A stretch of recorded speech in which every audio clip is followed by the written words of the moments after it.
Outdoor Horizons is a show in search of passion and excellence for all things outdoors.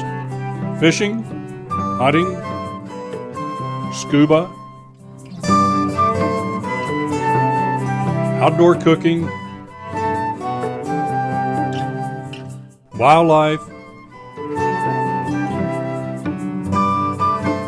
in the air, underwater, on the ground, you name it, and if it's outdoors and we can find someone with a great reputation for excelling in it, we'll be there. In this episode, we jump in the Jeep and head for the wild Ozark mountain range to meet wildlife biologist Myron Means, who loves black bears. In fact, he has a close relationship with more than 4,000 of them. We have an ATV trail that is going to get us pretty close to her, usually within, we're going to try to get within about a quarter of a mile of her from this ATV trail, and hopefully at the end of this trail, you know, we'll be able to cross the river, find a crossing point on the creek, and cross over that, and hopefully we'll be within, you know, less than a quarter from her at that point. Yeah. So this, you say this, we're going down one mountain and up the other. So we get to the bottom of one mountain, we cross the creek, and then we got to hike. We leave the four-wheelers. We got to hike up the other side, right? Yeah. Yeah. And you don't know exactly where she is, do you?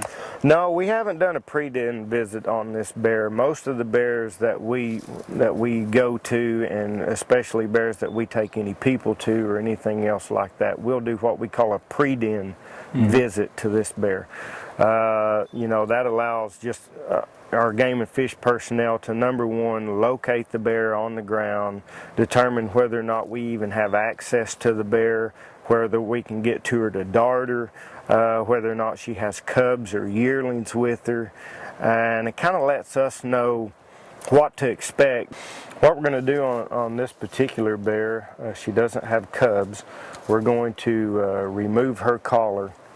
Her collar has about reached the end of its life cycle, and while we have access to her, we're going to change her collar out. That way we can continue to monitor her reproduction every year.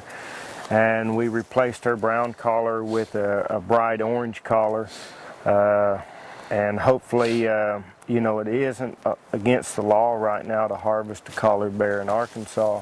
It may be at some point in the future, but right now what we're doing is we're going to put the orange collar on there, and hopefully if a hunter does see her during the hunting season, you know, maybe he'll make the choice, him or her make the choice not to harvest that bear. 1, 2, 3.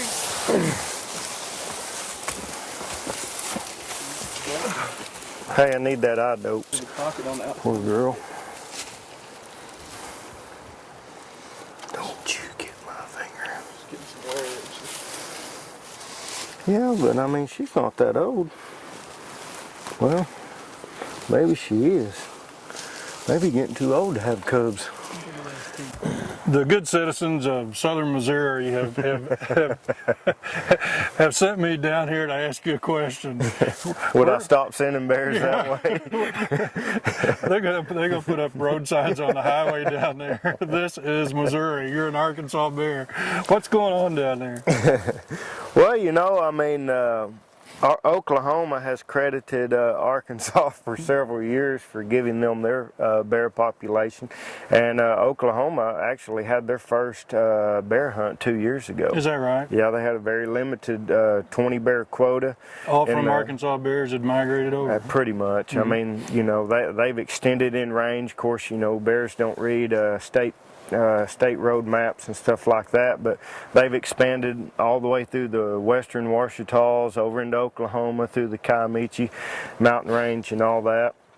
And you know, we know that bears in the western Ozarks and bears in the northern Ozarks, you know, you tend to have a continued expansion in all of our bear ranges. Yeah. And so it's just a matter of time, you know, before southern Missouri sees some bears in the Mark Twain and places like that. Arkansas started the bear repopulation quite a few years ago, and it seems to have been pretty popular. How many bears do you have, and how long has this program been going? Well, we started the reintroduction in 1958, and it ran through 1968. basically the late 50s and early, almost all the way through the 60s. And we reintroduced 254 bears from Minnesota and Manitoba, and we released those bears in the interior highlands of Arkansas, the Ozarks and Ouachita's. And of those 254 bears, we have an estimated population in the interior highlands of roughly 3,500 bears now. And that reintroduction effort, we didn't realize it at the time, but that has become considered the most successful reintroduction of a large carnivore in history. And I understand it's been so successful that you now have a bear hunting program. Why is that necessary in the bear management program? Well, bears have no natural predators other than themselves, and we know that, really once a bear passes roughly a year and a half or 2 years in its life, they have a really good chance of surviving after that. There's no natural predators, and without hunting is really the only means we have of population control. Without some form of population control, the bear populations would grow out of control, and you'd have a lot of bear-human conflicts. You'd be having that on a regular occurrence, and it could get to be a safety issue, but for the most part, it's a public acceptance of bears is what we want to maintain.